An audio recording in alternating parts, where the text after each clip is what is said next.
Hey everyone, welcome to this week's Straight Up Startups. I'm Connor Kaysen, joined as always with my friend Nick Hughes. Nick, how you doing? I'm doing well. I'm doing well, man. Sun's back out in Seattle and we're happy again. Awesome. Where are you calling from? I am calling from I'm in Lake Union area of Seattle. Nice. Yeah. Excellent. So you just at home for the day? I came back early to get this done and then get back to work. Of course, as you know how it goes. Yeah, never Yeah, ends, never never ends. ending, but yeah, I just like to transition sometimes, from the office back to home and get all that done. Yeah. Yep, I'm doing the same thing. And yeah, so for anyone that's new to the show, Nick and I, we meet every Tuesday night. And what we do is throughout the week, we organize 10 topics, or usually 8 to 10 topics of the big stories that went around in tech and startups for the week. And then we just discuss them. We kind of go back and forth about different opinions and what each other thinks. We'd love to hear any of your feedback. You can follow us either on YouTube or at Nick's Venture. Hopefully you found us there at Founders Live. Nick, you got anything to add before we start? Uh, no, man. I'll think of something before we're finishing up, but let's just get started. Awesome. Well, the first topic today, they always seem to be on everyone's radars. We're talking about Uber, and specifically Uber in China and what happened this earlier this week, or maybe it was late last week. They are joining with Didi. I think it's Chuxing, and they're combining companies. So Didi was the competitor of Uber, and they've been battling here for a little while in China. So they're going to combine, which will make a combined company valued at $35 billion. And part of that deal is Didi's going to be investing $1 billion in Uber, based off that 68 billion overall valuation, kind of as the whole thing. In exchange for its operation in China, Uber is going to receive a portion of the entire company. And so, Nick, I just wanted to get your thoughts. Kind of, what do you think about this? And was it a smart move by Uber?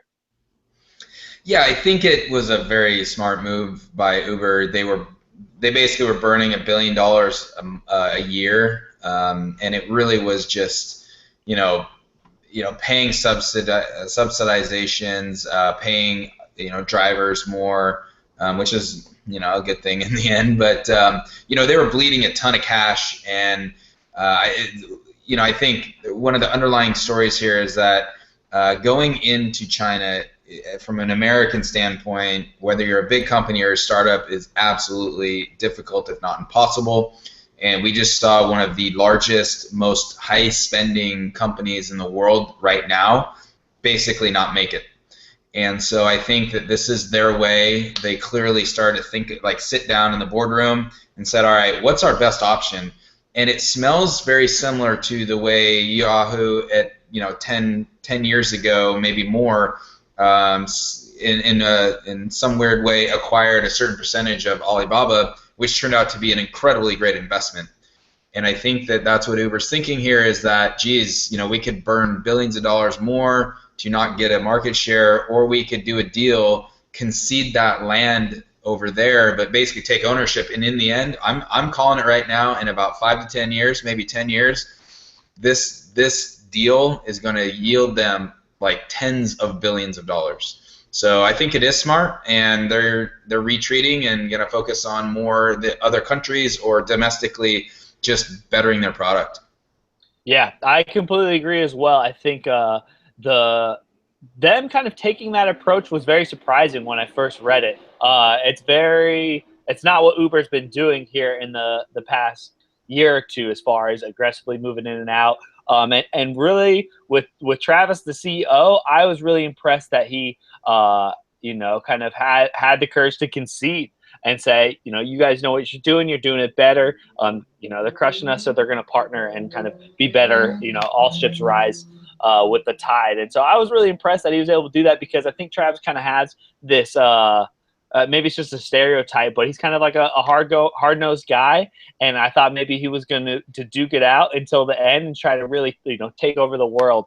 So I thought it was a really impressive and mature move by them, and that's really the biggest surprise. But I mean, yeah, I think it's going to be a very successful venture for them. It is very interesting to see. I think it's going to continue as a lot of these companies grow bigger to see what happens. I think Amazon and Alibaba are going to go through the same thing. Yeah. Is the markets and the cultures are so different. I mean, almost polar opposite. And so to go and use all your strategy that was successful in whether it was US or in China, and then go to the other one takes a lot of culture dynamics and things that you have to consider to be successful. So I think this is really interesting, and it might just pave the way to say, hey, this is how you do it. If you want to go to Asia, you're going to have to partner with someone, because culturally, you just need that that expertise. And if $1 billion couldn't buy the expertise up front by Uber, then this seems like it's the right decision. Yeah, it did. I don't think that there's any other way, and I would just tell any founders, if you're at that stage or thinking about it, be very careful on the, how much money you spend and how much burn that you intake on just literally not making any inroads there. So something to really think about. But hey, let's move on to our next topic. Is so 500 startups. If you're not familiar, if you as a viewer you're not familiar, they are an incubator, a investment company or investment firm, and they're down in the Valley, in San Francisco, and in I believe they're in Mountain View as well. And they just had their 18th batch graduate from their incubator. And anyone that you like in that group, anyone that popped out as a favorite of yours, Connor? Yeah, well, when I was reading through all of them, I was kind of surprised. I felt like a lot of them were kind of similar. There was a few dealing with insurance, which I thought was very interesting. But the one that I was most interested in personally was Track.tax. I do a couple different gigs where I work on 1099, and you get paid up front and you owe your taxes at the end. And so any of us that work on contract or our consultants know this very well, that when March, April comes around, usually we get a big fat bill put on our plate. And so you kind of spend the whole year keeping track of everything. So Track.tax I thought was a great idea of just a place that throughout the year you pay them monthly. I think it's like $20 a month, which in the end I think pays for itself, both the money you'll probably save and the time that you'll save. But they just keep track of all the different payments that you make, and they actually set money aside. So when that bill does come from the government, you kind of have everything ready, and you're all tracked out there. That is awesome. Anyone that's in this industry and has done any contract work or 1099 knows the headaches, and I've been actually desiring this for quite some time. As I've had my own, like, whoa, like it's March, April, you're like, oh shit. Mm-hmm. That's not gonna be fun. So this needs to happen, and I think that they're heading in the right direction there. The one that pumped out to me was it's called Beacons in Space, and at this point it's not really beacons in real space. It's actually providing, they're building out a network of beacons that other companies can tap into, essentially an open network that you can deploy your IoT technology and software to these beacons. And the thing that jumped out at me was, it seems to me that there is going to be a default network of beacons that will be laid out all around the world that will be open protocols that your software can tap into and be able to communicate with and essentially build upon. And so I didn't read into them too much. I really didn't get a chance to go into too much, but I believe that someone is going to do something very, very dynamic like that, and I hope they're going that direction. But that's the one that popped out to me. Definitely. The two others that I thought were pretty interesting. One was usetrace.com. It's a service that creates automatic testing tools as your development changes. I know that's a huge piece for startups. Testing within your startup is kind of difficult, yeah. And very surprising, because it's kind of deemed like a lower end task, but it's just a lot of work to constantly test your code. You have so many different devices out there, which actually I think thankfully Samsung, who just released the Note 7 today, they're all kind of combining their phones, so they're getting away from having all these different ones. But I thought that one was interesting, and there was one more that I thought, but I can't think of what it was. I kind of lost my spot here. But either way, you guys check it out. TechCrunch has a pretty good synopsis of everything. The next, so kind of the biggest trending app out right now, besides Pokemon, is this app called Prisma. And what Prisma does, if you haven't seen it, if you're on social media, you've definitely seen the photos this so far. They're all over. It kind of takes this colorful geometric filter on top of your already existing photos. And I mean, I've seen some amazing photos thus far. They look really good on people. People look really good and kind of doing actions and stuff. And so there's a lot of talk about this app because, you know, it got hundreds of thousands, if not a million downloads at this point. And so, Nick, I just want to know, do you think if this is going to be a company that gets acquired at some point, or is this going to be someone who can pivot and evolve and be a contender within this app photo sharing space?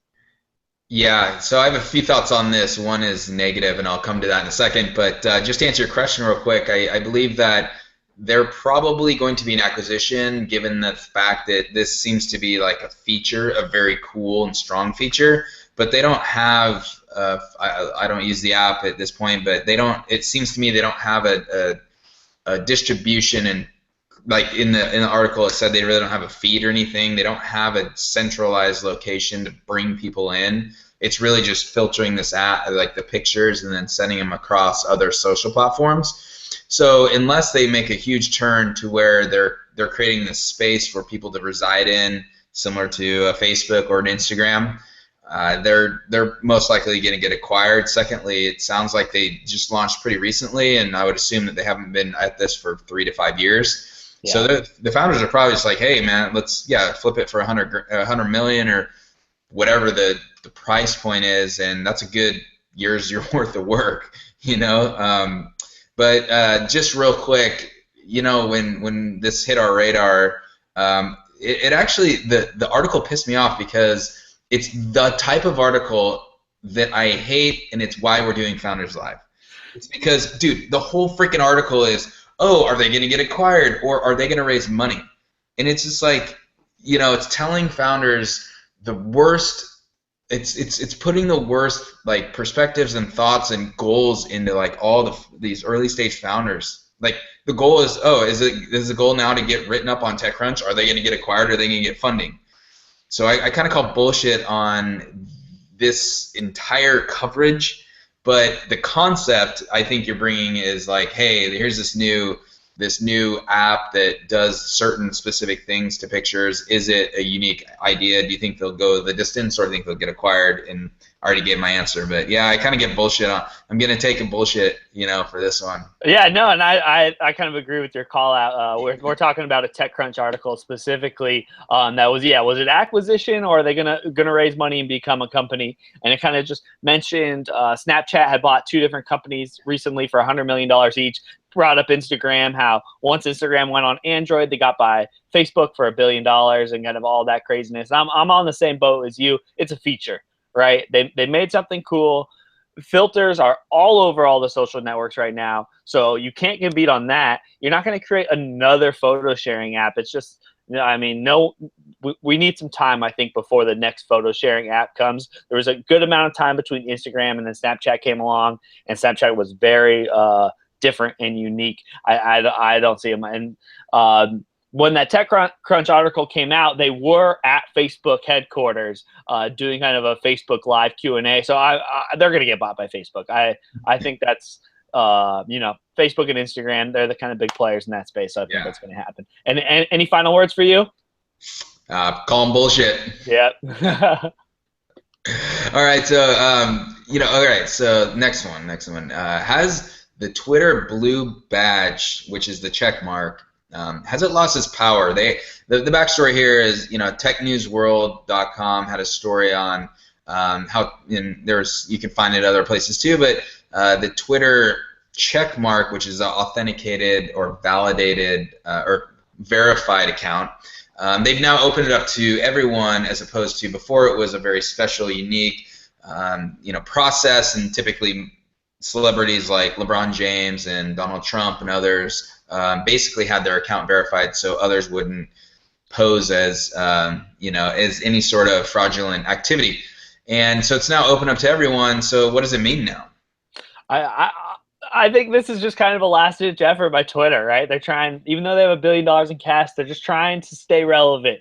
And I feel like every time we talk about them, it's one of those like, Twitter, like you don't have that ingenuity anymore. You're not being innovative. You're really just trying to like, get clicks and get people to write about you still. And so I think this kind of loses some of the value of that check mark. But that's kind of what Twitter's becoming. I think Twitter's kind of becoming this exclusively for distribution of online media and content. It's not even becoming its own social network per se. It's kind of a place that people can push all their stuff. I mean, LeBron James put out like his thank you after the championship on Instagram, which is, that kind of shows Twitter like, uh-oh. And so to see this, I used to have a lot of authority with that check mark. And I know I remember sitting a couple years with you in an office once and just going like, what does it take to get that check mark? Because I've seen people who work in the media specifically, right, at local news corporations with check marks. And it's like, oh, because you're a reporter, you get a check mark, and that makes you official. And so it was already starting to lose some of its credibility with me anyways. But now this kind of, now that it's public like this, it's kind of just like, it doesn't mean a lot to me anymore. I feel like it's kind of losing some of its credentials by having that check mark. But Twitter, if you want to give me one, like I would love to have it. Yeah, it's crazy though. Twitter has always been the one network that has been so like spammy and so dirty in the sense of like you can create any unique username and actually put any picture on there and pose as anyone.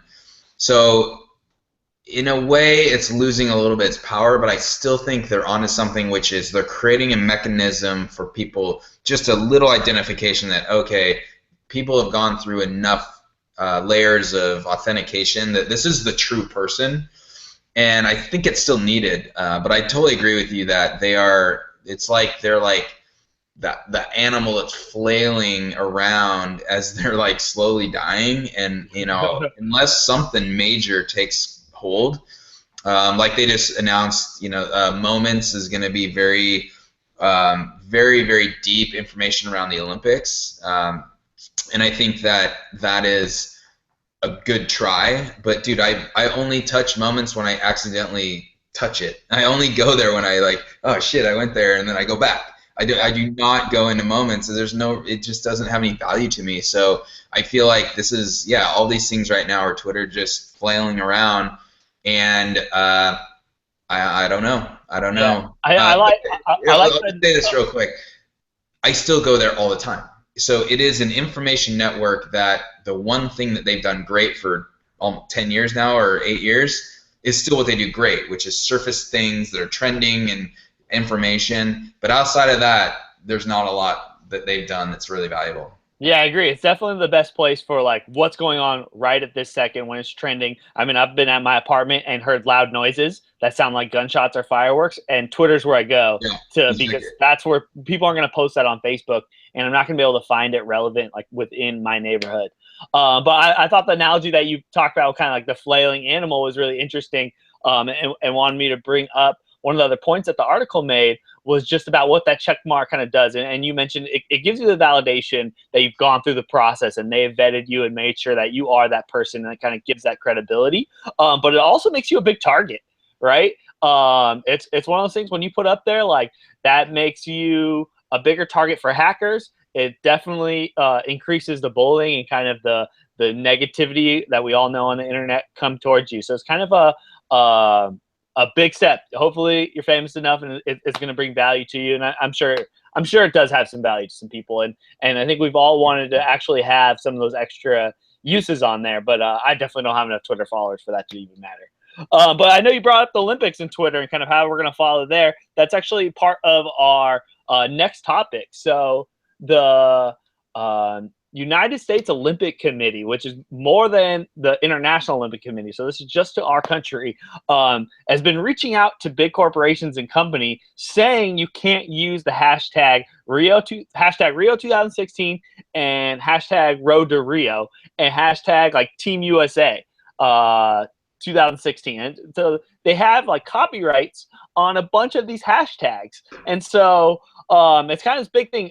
Normal consumers, you and I can do it, but what they don't want is they don't want the I think Nike is a sponsor, but say Nike wasn't a sponsor, they don't want these big companies kind of jump on the bandwagon and be able to earn some credibility or join the social trend based off what's going on, that they didn't pay for the sponsorship. So Nick, what do you think about taking just a copyright on a hashtag specifically with the Olympics? I'm just gonna call BS again. It kind of smells like that in this situation too. I mean, it's crazy that so the thing is, Twitter is a public domain in my opinion, and that might be arguable. But when you look at the public domain and you're talking about hashtags, there seems to be something that doesn't feel right about this, and it feels like they're bullying. It feels like they're going overboard in the sense that this is a global conversation, that whether you're a company or you're simply a person, you just want to be a part of it.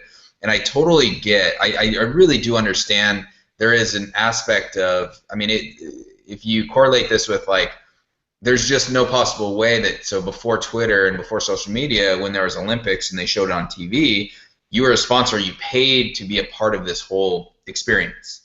But given the world now is opened up to even more of these platforms, I have a hard time seeing how, or just believing that it's the right thing to do for the United States Olympic Committee to just say, no, you can't hashtag.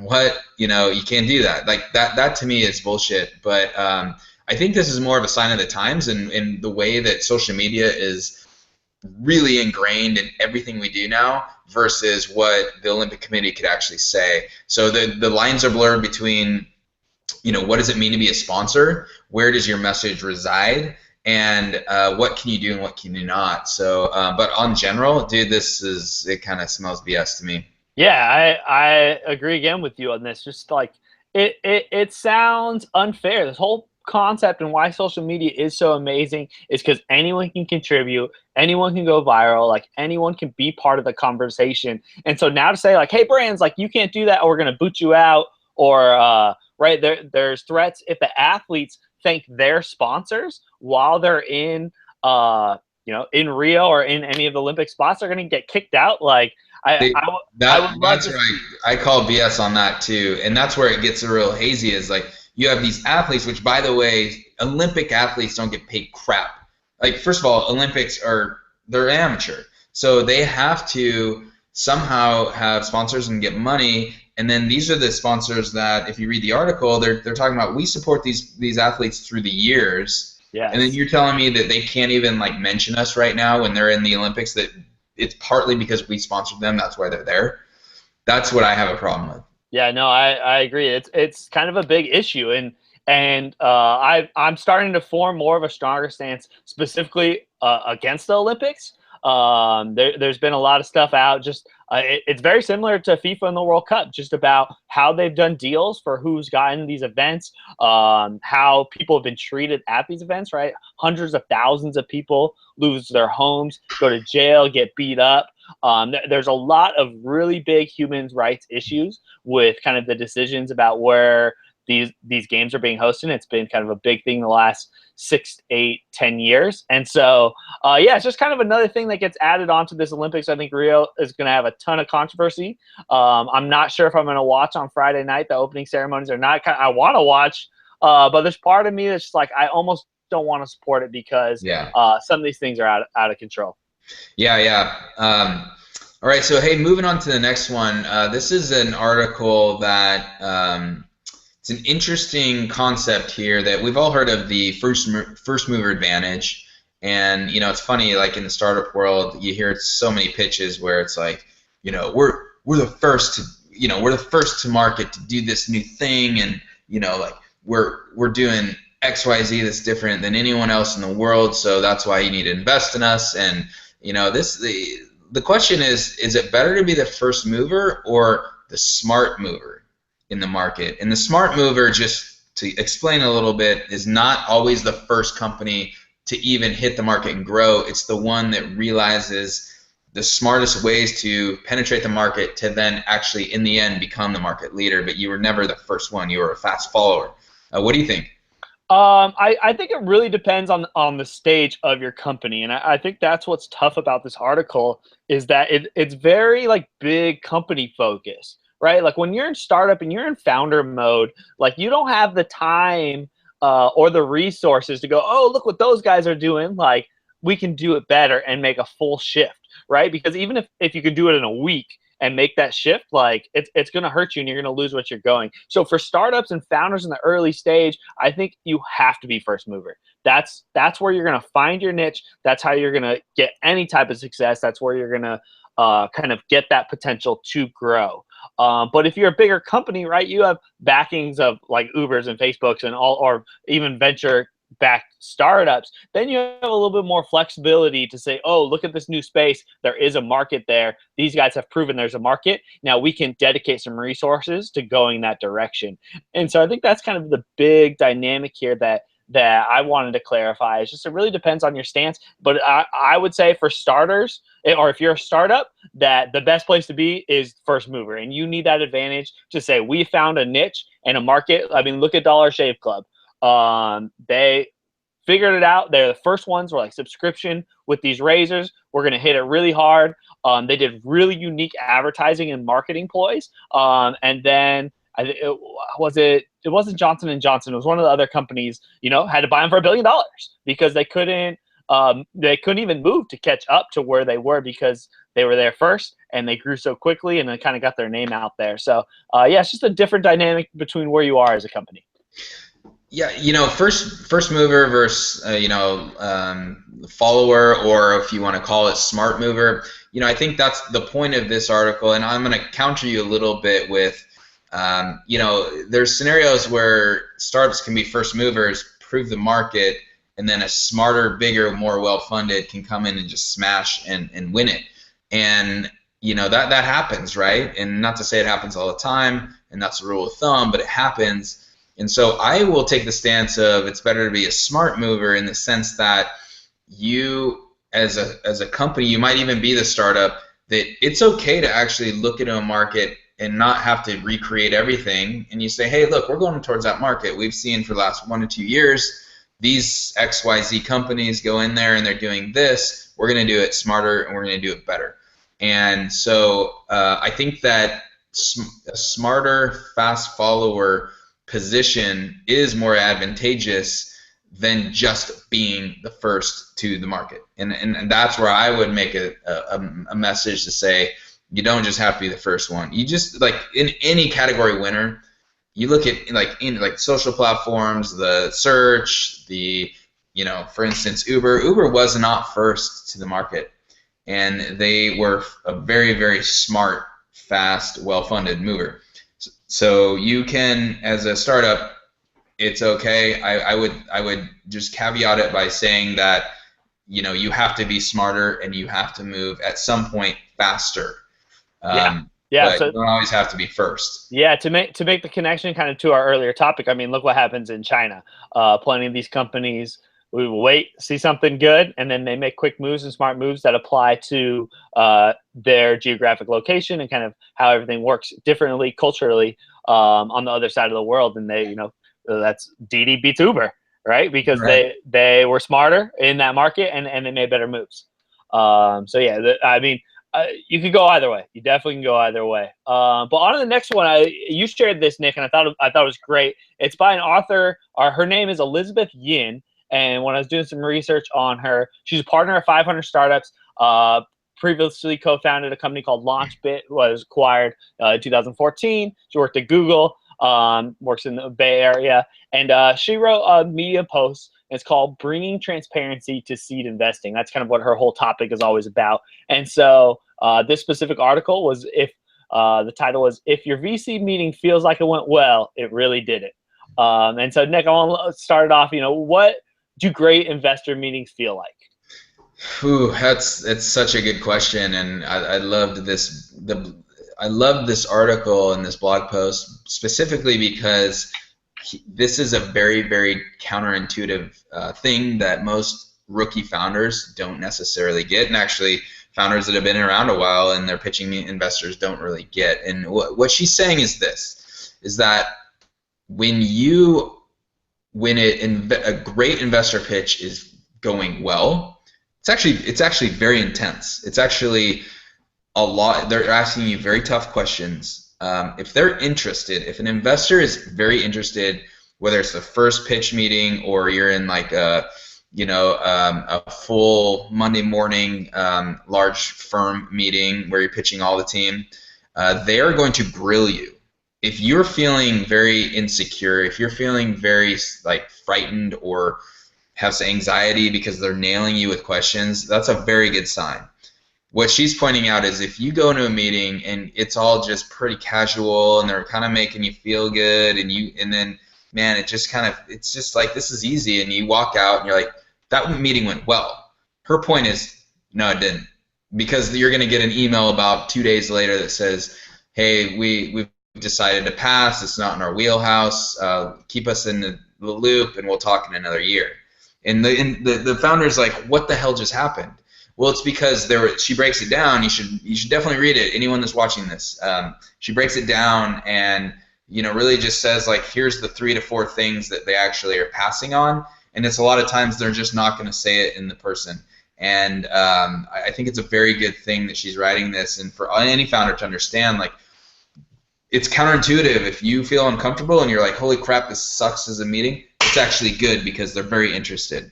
If not, you're just going to get an email. It's going to be a passive aggressive, or not passive aggressive, but it's a passive way to say no. Yeah, I think you're totally right, and it's really opened up my eyes. And you've sat in a lot of these meetings before. Where I've been in these meetings is I've kind of been the employee, and when the founder gets back in the office, he's like, "It went so great. I think they're going to write a check." And from the experience that I've had, I've heard that quite a few times, a lot of times actually. And so it was really interesting to read this, and it's going to make me kind of see those interactions in a little different way of how did it actually go. Was it good? Was it bad? And it is opposite of what you think. Usually when it was easy and it went well, yeah, it probably didn't go well. They're just trying to get through it and be buddy and not kind of save face on their end. That they're fun, good guys, and keep that going. But the decision's already made. And so Nick, I'm not sure if you have any specific examples you want to share because you're more experienced. But you got any final words on this? I'll just go back to, I was just thinking as you were talking, and I just said, if you're a founder and you go into these meetings, if you know this, then encourage, kind of put yourself on the spot and encourage them to like ask tough questions and just nail it down and say, hey, what do you see about this that's interesting? Or, is this interesting? If it's not interesting, just let me know. And, if there's just any reason whatsoever that you're just not the right investor, let's like address that right now. And I think the big mistake is just being a wishful thinking founder that doesn't fully get the game, and you're just going to get disappointed in the next couple of days. It's just, and I've been there, and every founder has been there where they're like, get the email 3-4 days later, and you're just like, what?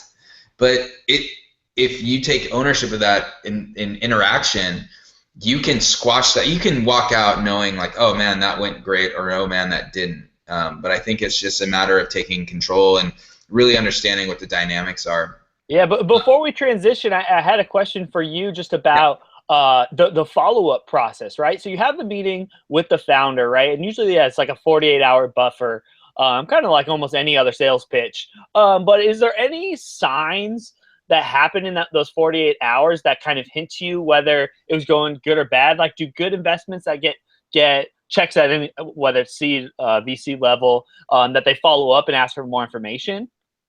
Yeah, the sooner the response, the better.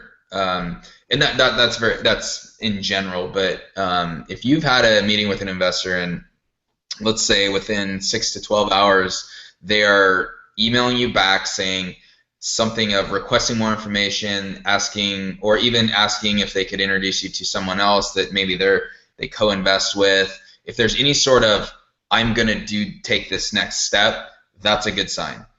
If they don't respond for 3, 4, 5 days, maybe it's a week.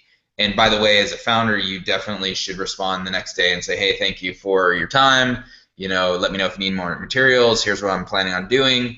But if you don't hear from, silence is just not a good thing in this situation, because most investors, if they hear a good pitch and they have a good opportunity, they're going to jump on it. They're not going to wait a week or two.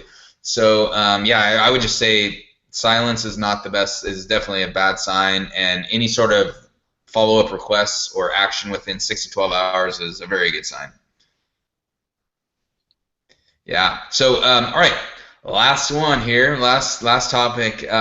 This is a Medium post. This came from I'm actually not sure of the author at this point, but really interesting concept, which is doing what you love or doing what you're great at. And a lot of people are like, as a founder, you go and you create this company and this concept that you just like fall in love with the idea. You've been thinking about this forever, or it's just a job position that you just totally have just fascinated about and just seen yourself in. You love it, yet you're struggling.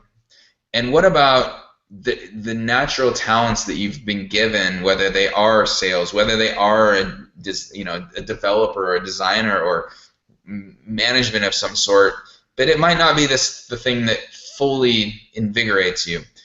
Is it better to do what you want to do, or is it better to do what you love and what you want to do, or is it better to just follow your incredible talents that you're the best in the world at? Well, first off, I love this article, and to give her credit, her name is Brianna. I think it's Wiest, Wiest. And yeah, I loved it because this is such a big topic. And as a millennial, I mean, I was told growing up by teachers, by parents, you got to do what you love. Like, don't just take this corporate job, to do that. Like, you really want to be passionate about something, and something's going to help you grow and accomplish your dreams and what you want to do. And that was real to me until I got out of college. I got a real job, and I was like, that's not real. You want to do that, but that is a pipe dream. If you can find a place where you can combine things that you love and your passion, and be able to do it as your job, then that's great. But you kind of are going. It's going to be a tough battle. And when I went to college, I originally went to Oregon to do sports business because I love sports. Right. So I wanted to study that, and I was like, oh, I want to get in the sports industry and, work for Nike or work for a team or something like that. And as I was going through school, I learned, oh, if I was working for the Sounders, I'm going to be busy all game, and I don't actually get to watch the Sounders because I'm going to be doing stuff. I'm going to, whether it's running binders to the coaches or doing broadcast stuff, whatever it is, like I don't actually get to enjoy the sport, and that actually was something that made me shift kind of my thinking and my approach of what I want to do, and actually why I didn't go into working in sports, because I wanted to keep that love and that passion. I didn't want to burn that out. And so that is a tough line to draw because and I think I've mentioned this in our show before, and I always give the example of just because you bake amazing, delicious cupcakes does not mean you should start a cupcake business.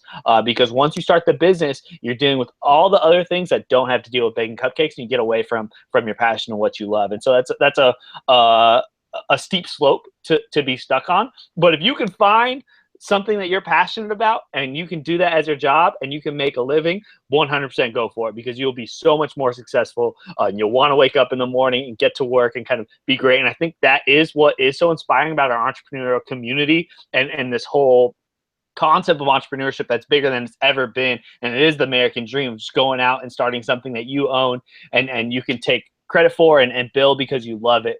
And if you find that, then that's amazing. You should definitely go for it. The quote that I always go by is that you should love what you do, right? It's about finding a place where it might be a job. It might not be kind of the glitz and glam. It's not going to make you famous. But if it provides a lifestyle for you and your family that works for you and makes you happy and makes your family happy, then you do need to make an adjustment to make sure you love doing that, right? Instead of it being, the opposite. And so that is important. But if you have a passion, do it on your side time, keep your job, figure it out, find a way that you can make an income doing that, and then go for it.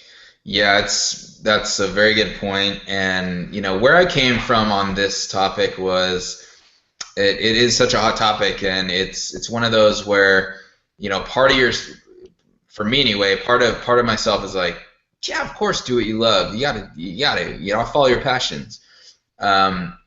But I also think, and I have to fall on the end. I fall on the do what you're great at, and what that is I do believe the longer I go along here and the longer that I follow my life and my journey is we are all uniquely talented. We're given these random unique talents, and that's what we're great at. And it's all over the board for people, you know, and it could be writing code. You know, some people are just like, oh my God, they're like just an amazing developer and an engineering mind that actually can just craft things in a way that not a lot of people can. And yet they're probably terrible managers, and they're probably incredibly terrible salespeople.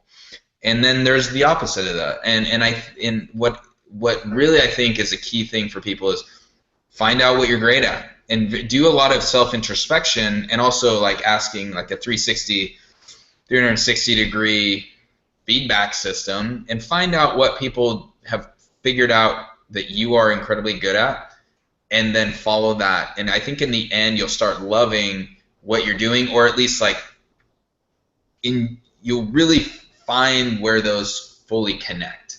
But you know, where this concept, I think where the point of this person's writing this is just seeing a lot of founders, or maybe early stage in early stage companies, building things that don't jive with what they're great at. They've just fallen in love with this concept or this business, and yet they're totally terrible at, like you said, baking. You know, maybe they are baking cupcakes, but they actually are terrible at doing any sort of business nature or growing the brand, you know, or vice versa. You know, so I think where I fall is find out what you're great at, follow that, and you'll end up loving your life and what you're doing.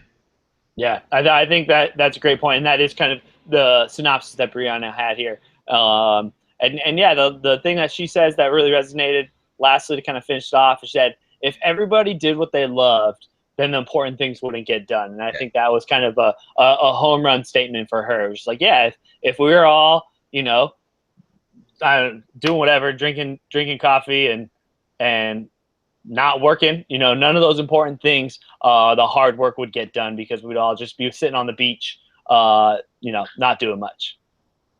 Yeah, and I'll just note this too. There's a poll up on FoundersLive that actually asked this question, and it's roughly split right now. I think it's five. There was one more vote for do what you love than what you're great at, and I would encourage anyone to go on there and, you know, put your opinion on that. But it's interesting. That just proves that this is a very, very, it's just basically split. You know, people want to do what they love. They also want to be great at what they do. And, you know, yeah, like you mentioned, and one of the things that FoundersLive is all about is getting in an environment where you're with people that are they not only do what they love, but it seems to me that they're great at what they're doing as well, whether that's a tech company or a services company such as financial services or law. There's actually lawyers, there's CPAs on FoundersLive, there's coaches, and I feel like those people are good examples of finding the convergence of what they love plus what they're great at. So, little plug for FoundersLive. But with that, we are concluding this episode of Straight Up Startups. And Connor, you got any parting words? Yeah, go out, work hard, create things that you want, right, and that fit you. I think that's what's really important with this too. If you're starting a startup, the best way to do that is find the needs in your life, right, and make solutions for those, and try to find a way that you can get those in other people's hands. Very good, very good. All right. See you later, my friend. Thanks, Nick. Enjoy.